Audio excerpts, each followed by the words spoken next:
Hey everyone. So I wanted to create a video today to talk about something I think that is very important in terms of exam technique, which is the eight marker.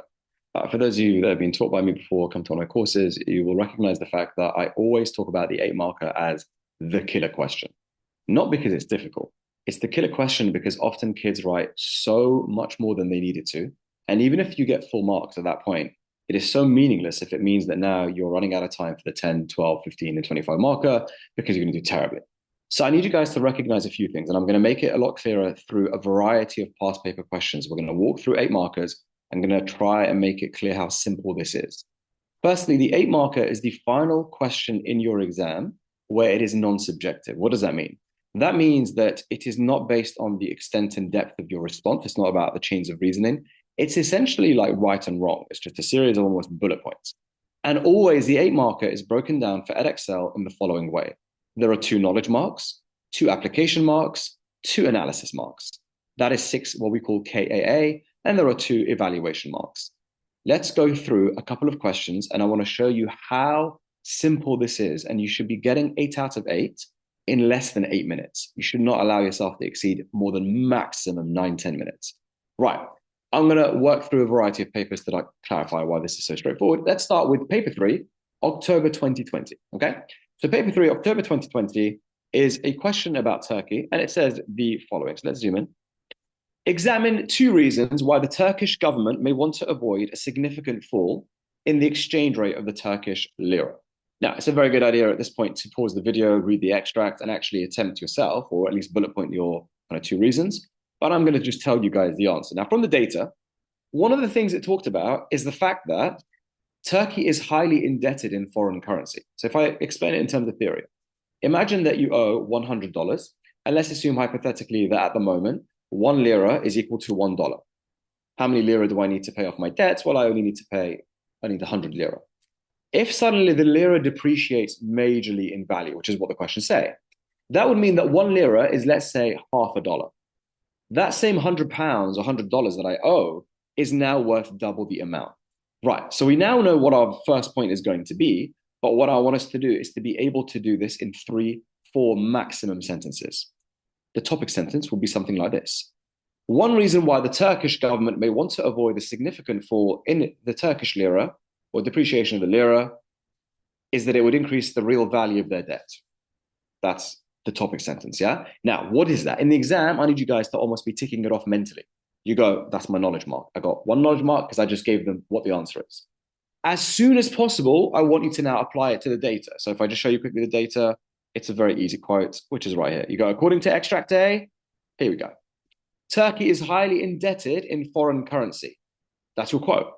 What mark is that? In your head, you go, that's application. So I've got one knowledge, I've got one application. Got 2 marks already. All I now need to do is explain it in maximum 2-3 sentences, no more than that. I don't want any depth. The simpler, the better. So I would say something along the lines of, this means that whenever the lira depreciates, they would need to convert more and more lira to be able to afford foreign currency. Given this, a depreciation of the lira makes it more difficult for them to service or pay off their debts. That's it. And that, by the way, is your third mark. It's analysis. Analysis is basically explaining theory. That's your first paragraph. If you think about it, that first paragraph really, is what, 3 sentences, 4 sentences max? And you've got your 3 marks so far. You then leave a line. I do not want you to evaluate at this stage. I want you guys to evaluate 8 markers at the end. Yeah, and it's going to be 1 point and explained.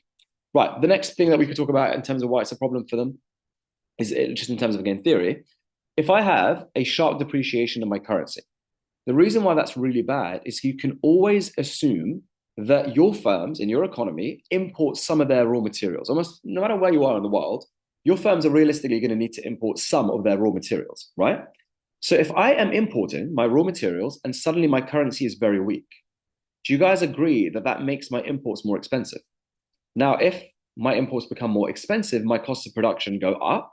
And if my costs of production go up on a macro level, SRAS would shift inwards, causing, if you draw it, visualize it, it would shift inwards and therefore you get cost push inflation. Okay, look at the very first sentence of the extract. At an annual rate of 25%, Turkey's inflation is alarming. All right, let's go. Another reason why, so we use the wording of the question again. Another reason why the Turkish government may wish to avoid a significant depreciation of the lira is that it may lead to more inflation. What is that? That is my knowledge mark, because I clearly tell them what the point is, and it'll be on the mark scheme. What do I instantly want you to do? I instantly want you to apply it. So obviously the quote is that quote I just highlighted. According to extract A, at an annual rate of 25%, Turkey's inflation is alarming. What was that? That was my application. And bear in mind, by the way, you've now hit the quota. You've hit two knowledge marks. There's no more knowledge marks. You've hit two application marks. No more application marks. The only thing now we need to do is explain it. An explanation will be this, is that a weak currency increases the cost of importing raw materials for Turkish firms. As such, the increase in their costs is likely to cause the SRAS curve to shift inwards. Now, because of how quickly you've done all of this up to that point, to be extra safe, you can draw it. If you're behind timing-wise, no need to. And if you've taken long to write that or work that out, no need to. But if you've got the time, why not? Draw me SRAS with AD shifting, with SRAS shifting inwards, and it will show cost split inflation. Just explain this leads to cost split inflation, which is detrimental to the Turkish economy. 6 marks, like that. Yeah? So evaluate. Evaluations in 8 markers are honestly utterly pathetic. Like, you know, the evaluations that normally I will judge you. Start telling me things like opportunity cost. Oh, depends on magnitude. 8 markers, I love it. I want it for the 8 markers. So there are several things that the extract basically does. One of the things to look for, by the way, is the word however. And actually the word however is literally the next sentence. It may have peaked. In other words, inflation is starting to come under control. So they shouldn't be too concerned about the depreciation of the currency, as the inflation rate is already starting to decrease in what's it called, in Turkey. Yeah. It also says over here, by the way, the lira has stabilized. So it's actually not depreciating as much. Maybe they shouldn't therefore be too concerned about the prospect of a further depreciation because it's okay. The other thing, by the way, is there are clues in other questions. And the way to work them out is this. So look at the 5 marker here. It was about how the Turkish central bank did intervene to prevent excessive depreciation or appreciation. In other words, if it continues to depreciate, no problem, because they could intervene and revalue the currency. And therefore, in the long run, it's not such an issue. These are all valid evaluations for an 8 marker like this. Yeah? You just, to the point, explain the point. Again, maximum 1, 2 sentences maximum. Nothing more than that. And you've got 8 out of 8. That's the first example that I wanted to show you. Second example, let's close this one, is June 2017, paper 3 as well. Question 2B. Let's do it. So the question is this. With reference to figures 4 and 5 and your own knowledge, examine the relationship between the national debt as a proportion of GDP and the fiscal deficit. Right, even if if you just don't understand how to answer this, the minimum number of marks I expect you guys to be getting is 4. Can I explain why the minimum is 4? Because you should know the definition of fiscal deficit. You should know the definition of national debt, yeah? And you can obviously read data, like you can literally just quote data, yeah? Now, they've done it in a weird and awkward way on purpose to like try and confuse you guys. Because if you look at it, figure 4 is national debt as a proportion of GDP, and the figure 5 is the UK's fiscal deficit. But in terms of definitions, the fiscal deficit is how much the government exceeds, how much spending exceeds taxation to tax revenue in a year. And national debt is the accumulation of all the unpaid fiscal deficits. Therefore, just ignore them and do it in the correct order. Go, all right, I don't care that you want it. Even though you gave it to me as 4 and 5 in that order, I'm going to go like this. First mark, you define a fiscal deficit. You go, a fiscal deficit is where government spending exceeds tax revenue in 1 year. What mark was that? That mark was knowledge. That's one mark. You straight away now reference the data. According to figure 5, the UK's fiscal deficit. Now, this is why a lot of people got this question wrong. Look at 2007 to 2009. Has the fiscal deficit increased or decreased? A lot of people looked at it and were like, woo, it's going down, decreased. No, because it's a negative number. And the negative number is becoming bigger.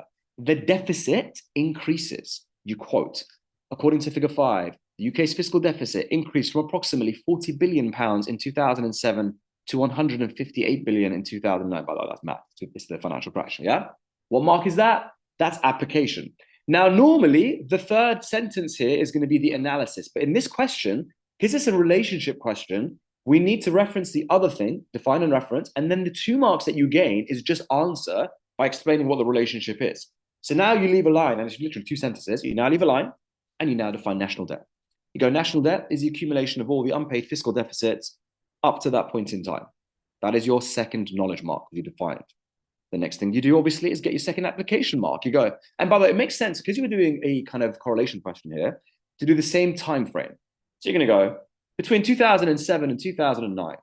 The UK national debt as a percentage of GDP rose from approximately 35% in 2007 to 60% in 2009. By the way, that is a big increase, just so you're aware. Yeah? How many marks have I got? I've got 4 marks. There was no excuse to get anything less than 4 in this question. It was definitions and application. Now my 2 analysis marks. It's just answer the question. Do you agree that we just showed that as the fiscal deficit went up, national debt as a proportion of GDP went up? So what's the relationship? The relationship, are positively correlated, obviously. Yeah? All you have to write now is this. This suggests that there's a positive correlation between the UK's fiscal deficit and national debt as a proportion or as a percentage of GDP. 6 out of 6. Easy. There's nothing else to say. It's just the answer. That's it. There's nothing else that you can say. Done? We need to evaluate. Now, can I show you, again, pathetic evaluations, right? That are like, if you're really stuck, whenever you get data where it's got something called forecast is like they predict it will happen. You could evaluate it by saying the forecast may be inaccurate. Therefore, there may not always be a positive correlation between the two because the forecast may not manifest. I wouldn't do it because it's proper lame, but you can do it. Yeah. There is actually a really clever evaluation here that one of my students wrote in the exam that year, which is if you look at the wording very carefully, do you guys agree that figure 4 is expressed as a percentage of GDP? Figure 5 is not as a percentage of GDP. So if, for example, let's say that an economy has a debt load of £100, let's just make it easy for ourselves, and their GDP is also £100, their debt as a proportion of GDP is 100%. Yeah. If that economy suddenly has the same level of debt, so still £100, but the GDP contracts to £50, debt as a proportion of GDP is now 200%. It's basically doubled. Yeah.